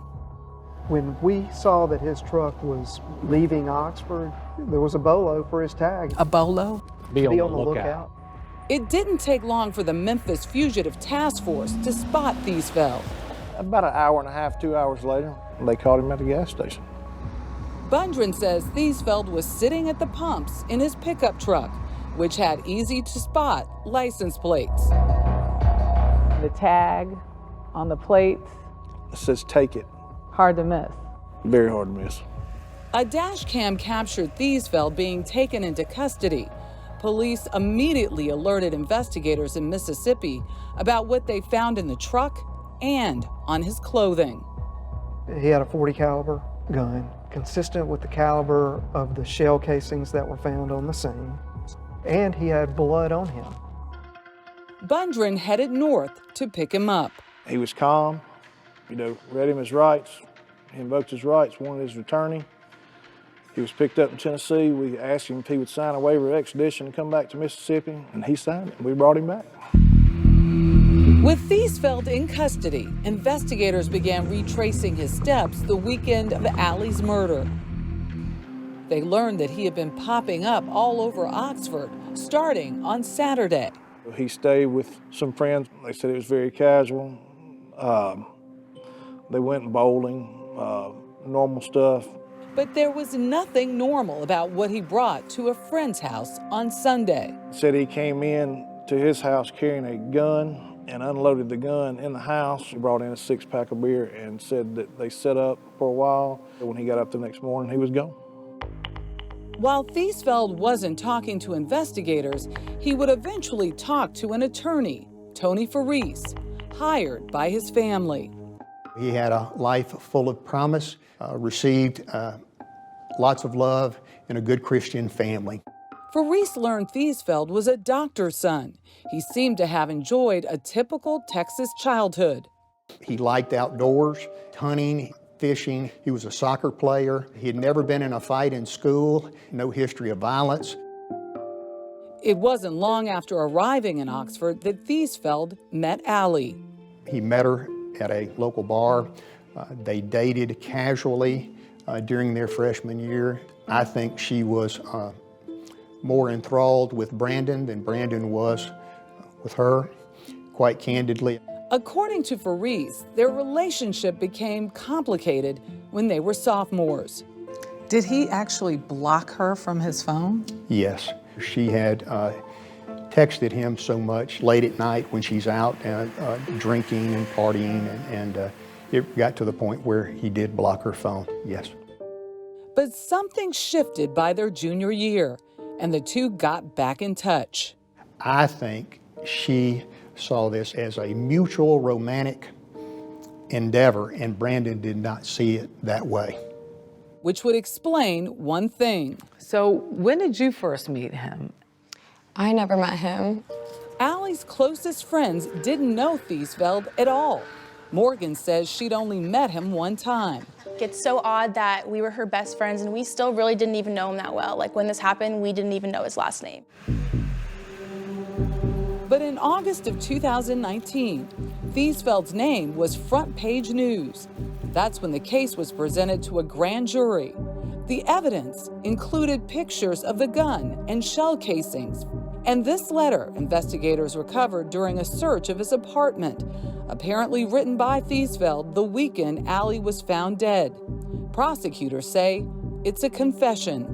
The letter that he's written to his mom and dad, concerned about what he's done. Thiesfeld wrote that he'd always had terrible thoughts, and this is the end for me. I'm either going to prison or going to die.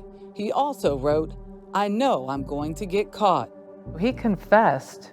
I think he did. He didn't say he committed the murder. You could argue that it was a confession, an apology to his mom. It was an apology. Tony Faris says he spoke to Thiesfeld about the letter and says it was also something more, a suicide note.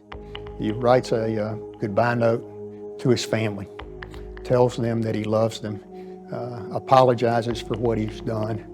I am told by Brandon that he has the gun to his head and then passes out. The grand jury handed down their indictment. Capital One murder. At the time, Jake Thompson was a reporter for the local paper, the Oxford Eagle. He says Thiesfeld faced the death penalty for kidnapping and murdering Ally. It rocked Oxford to its core because, you know, Oxford takes in these people. They're one of their own for 4 years, 5 years, however long you're here. And so it was tough for both the academic and the university and the citizens of Oxford. In late September, Thiesfeld appeared in court to enter a plea, not guilty. The big question, you know, of course, why did it happen? And that was something that we were all initially trying to figure out. Investigators hope to find some answers in hundreds of text messages between Ally and Thiesfeld. And what they discovered included some life-changing news. The first messages about it started in early April.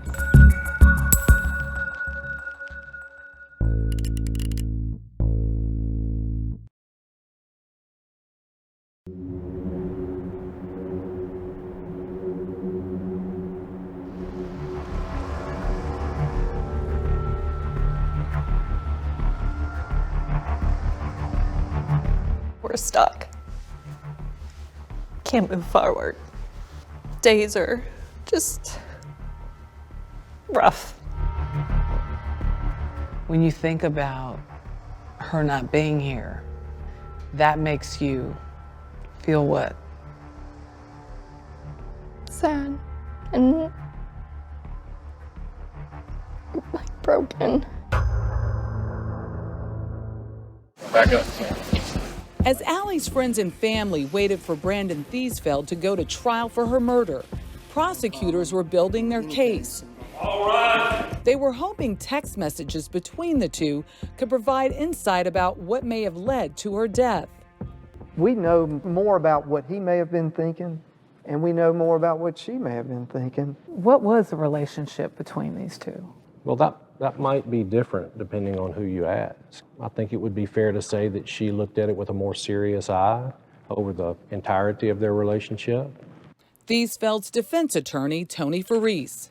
From Brandon's standpoint, it was a casual sexual relationship. They were never boyfriend and girlfriend. They didn't go on dates. Like he didn't pick her up, take her anywhere out to dinner, none of that. But he would tell her that he wasn't good enough for her, and that's why they couldn't be together. Morgan and Elizabeth say it was an odd relationship. He definitely manipulated her. Carried out over text. I think we were just more like upset with how If she would show us like texts from him or tell us things, he would say that were really unkind to her. So you knew she liked this boy? Yeah, yeah. But she never really had mentioned him, at least to me, over time, or that he was, you know, even in the scene at all. Was there anything in her behavior that suggested things weren't normal? See, and that's the thing, she's told me everything in life, but never discussed him. Cindy and Keith say they have not read their daughter's text conversations uncovered by investigators. No, we haven't read any of it. Will you? I don't know if I can. In April 2019, just 3 months before her death, Ally was getting ready for spring semester finals. What her mom didn't know was Ally was focused on a different kind of test, a home pregnancy test. When you learned about that, was that something so out of line for Ally in her behavior? Big time, yeah. On April 14th, she texted Brandon Thiesfeld a photo of an inconclusive home pregnancy test and this message, like it's a very faint blue line. But I don't know. I guess I can wait and see if my period comes. Thiesfeld's response, well, all right, we will see. But if it is pregnant, we are not keeping. We can get a pill. She was definitely worried. She thought she might be pregnant. In this text, Ally, it seems, was anxious and conflicted. I'm not saying what I am going to do because I don't know what's happening. But even if you don't want to be involved, like I am really pretty and sweet, and I know I will meet a real man one day. It appeared Thiesfeld did not see fatherhood in his immediate future. I'm serious, no kid at all. It will ruin my life. She was trying to get into contact with Brandon about this, and she had texted him, and he would either just ignore her or do the thing where he would tell her, okay, like, I will come over tonight and we can talk about this, and then he would never show up. So she talked to you about this? Yeah, she came to us right away.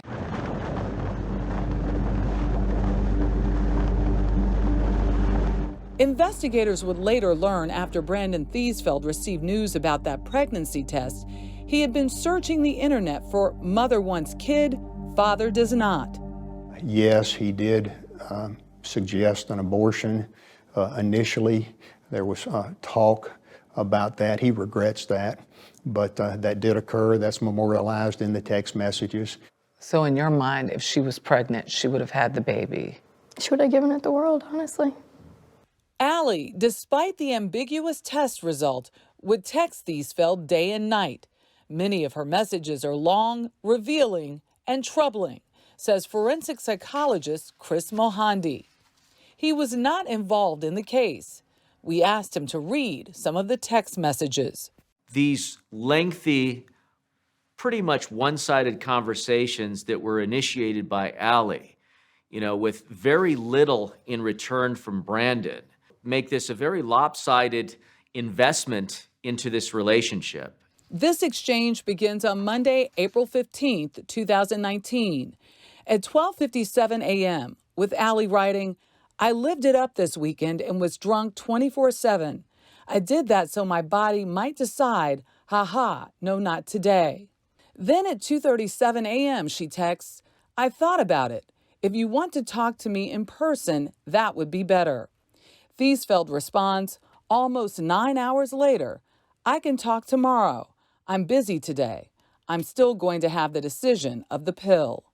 To me, there's several layers there. Do you sense that at all, based on what you've read, that he has any desire to keep her on the sideline? It appears that he has no desire to keep her on the sideline from what I've seen in these communications. He's communicating just enough for a purpose to try to influence her into terminating the pregnancy if indeed she is pregnant. That seems to me to be his only investment in any of these communications. Mohandi says Ally may have been trying to get Brandon Thiesfeld's attention with texts about her drinking. In the past 48 hours, I've literally drank a full bottle of tequila, 2 bottles of champagne, 7 beers, a glass of wine. I can't even imagine someone her size being able to consume that much alcohol. That's a lot of alcohol to consume for somebody of her size and for many people, if not most people. My concern would be, alcohol poisoning or an overdose from alcohol, which is why I raised the question of how much she's drinking, or it's being exaggerated to show, hey, to tell Brandon, I'm self-destructive. Come to my rescue. You got to help me. I'm desperate.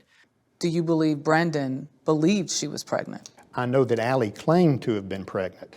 So the question is, why would she claim to be pregnant if she were not pregnant? Hence, my conclusion is that she wanted a serious relationship with Brandon, which in her mind could have included marriage. The text messages had created a digital map of a complicated relationship. They also gave investigators clues about where Thiesfeld was heading a week before Ally's death. On Friday, July 12th, Thiesfeld would take a road trip home to Fort Worth, Texas. That same day, Ally texted him a photo of 2 more ambiguous home pregnancy tests. Less than 48 hours later, at 4:16 p.m., he posts a disturbing photo on social media. He does a Snapchat saying, with a picture of this .40 caliber gun. And there's a chilling caption, "Finally taking my baby back to Oxford."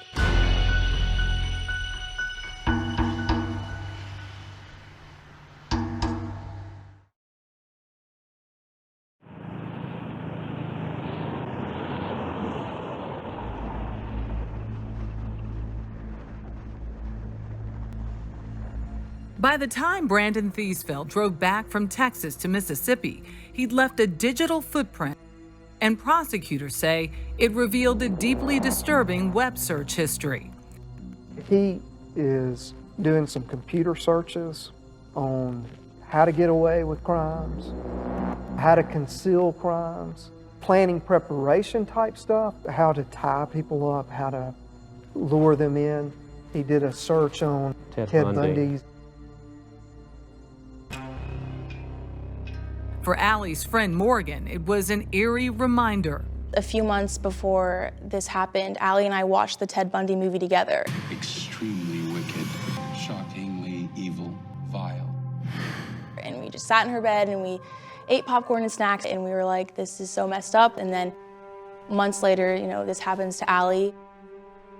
What explanation do you have for what he was thinking when he's making these searches? Well, he certainly has some searches that could be troubling. It depends on how you view those. When you start looking at someone's search history, you're watching TV, you've got all sorts of news shows that feature Ted Bundy.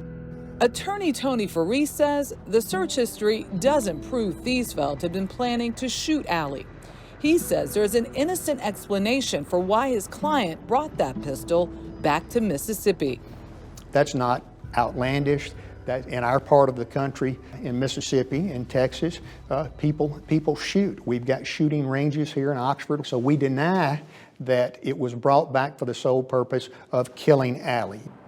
But it was clear to prosecutors Thiesfeld's trip to Texas and the computer searches were part of a carefully laid out plan. When you put it together, it would appear to us what his purpose was in bringing the gun back. A gun that apparently he didn't even know how to use. If you sit there and you go through all of his Google searches, he don't even really know how to work a gun. He was Googling hollow point ammo and what button does what on a Glock pistol.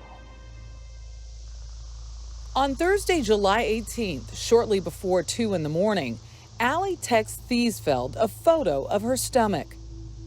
The following day, Friday, July 19th, the day before her death, Thiesfeld texts Ally, "Are you going to be home today? 'Cause I could visit." Almost 2 hours later, Ally texts him another photo and this message. "Like it isn't like I'm not that small anymore and I can pretend I'm fat right now, but I don't know, it's getting hard." After a few more texts from Ally, Thiesfeld writes, "Just let me know when you are back from going out. Is your house private right now?" The horrifying irony is that text messages from him to her were asking, is it a good environment? Are your friends going to be there? And you could assume that she's thinking he wants to talk about the pregnancy issue and to work on the relationship. In his mind, he's thinking, I don't want any witnesses when I get her in the car with me. Minutes before midnight, a security camera captured Ally walking out of a bar in Oxford Square. Then, around 1:30 in the morning, prosecutors say Thiesfeld and Ally take that dark and desolate drive to Sardis Lake.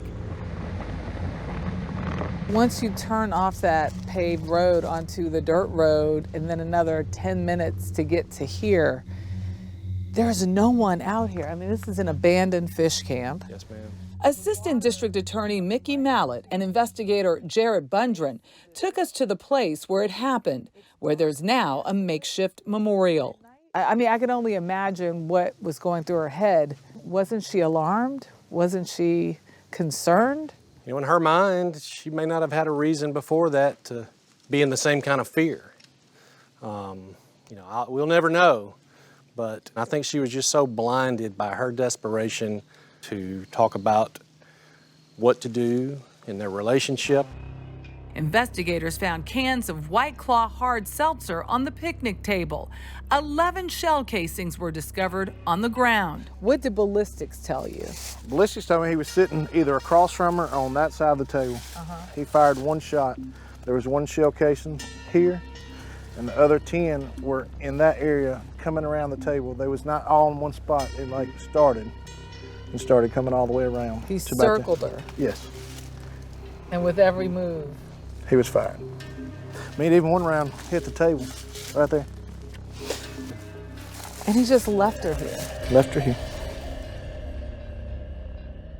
Thiesfeld knew all about that place on the lake. He'd been there his freshman year.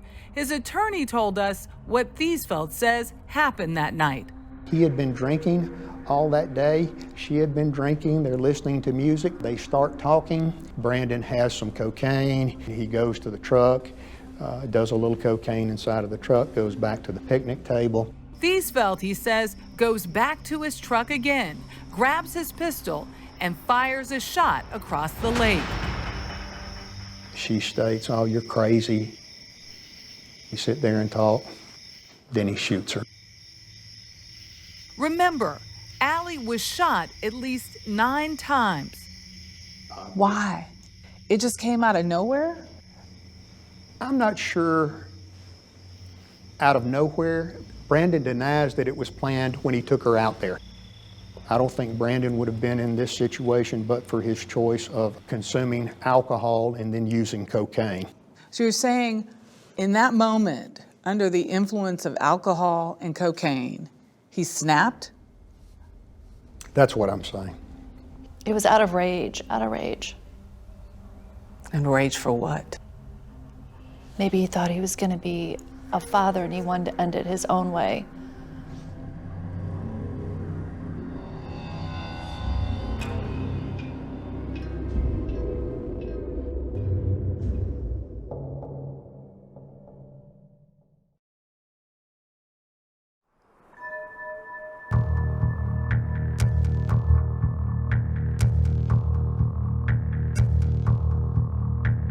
The evidence against Brandon Thiesfeld, according to prosecutors, was overwhelming. There was a lot of planning on Thiesfeld's part about what he was going to do.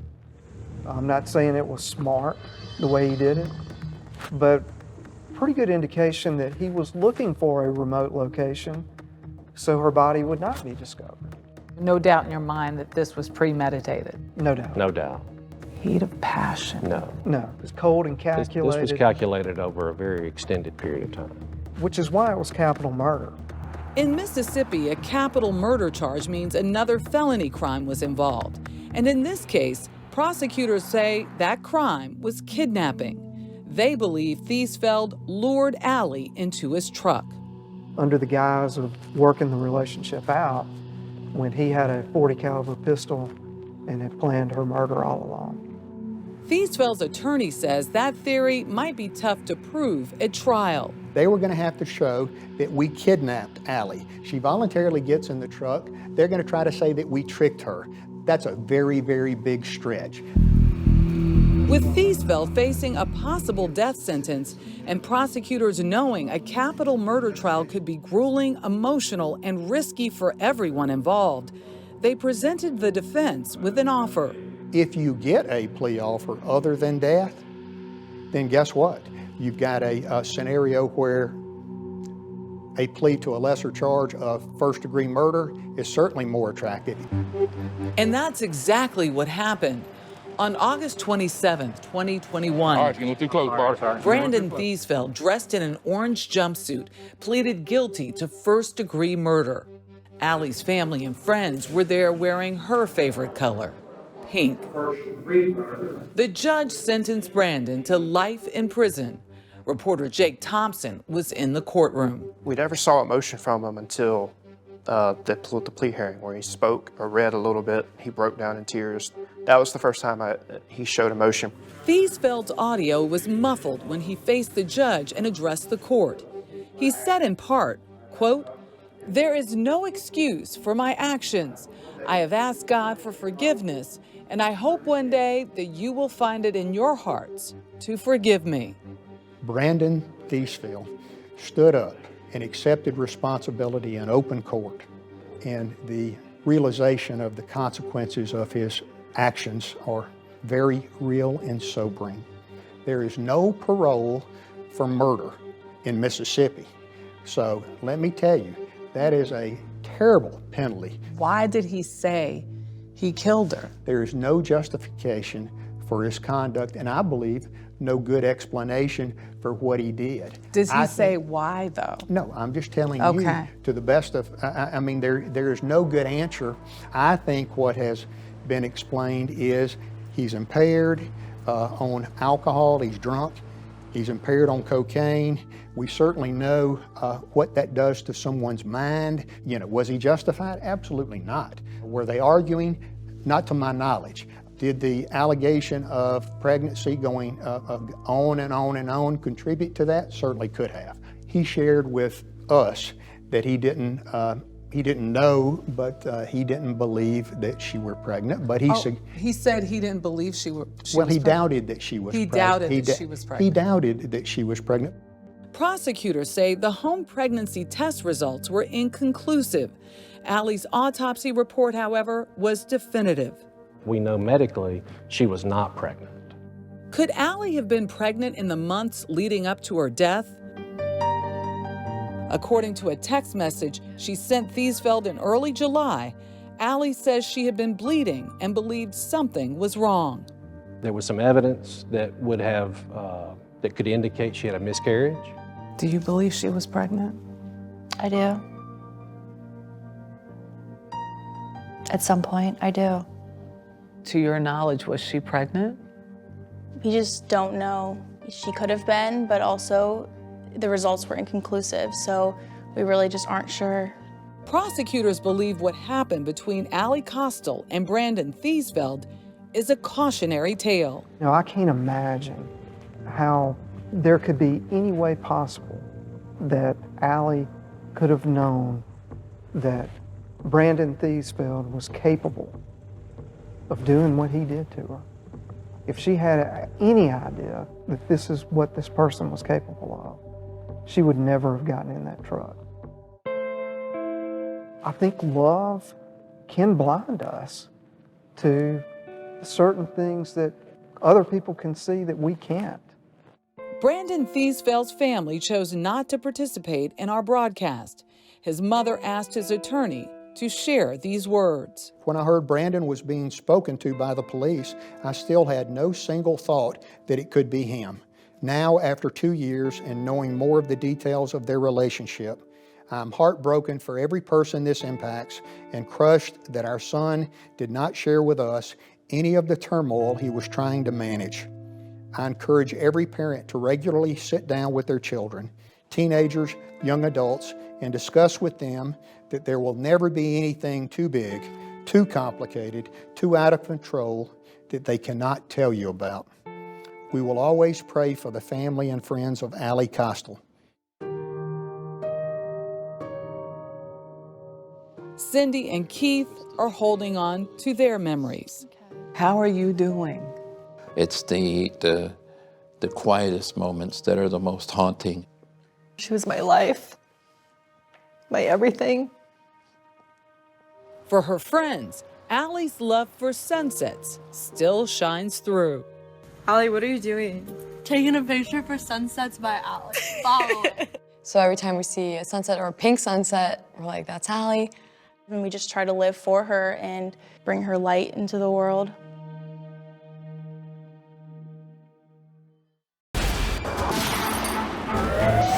"48 Hours. Don't miss an episode."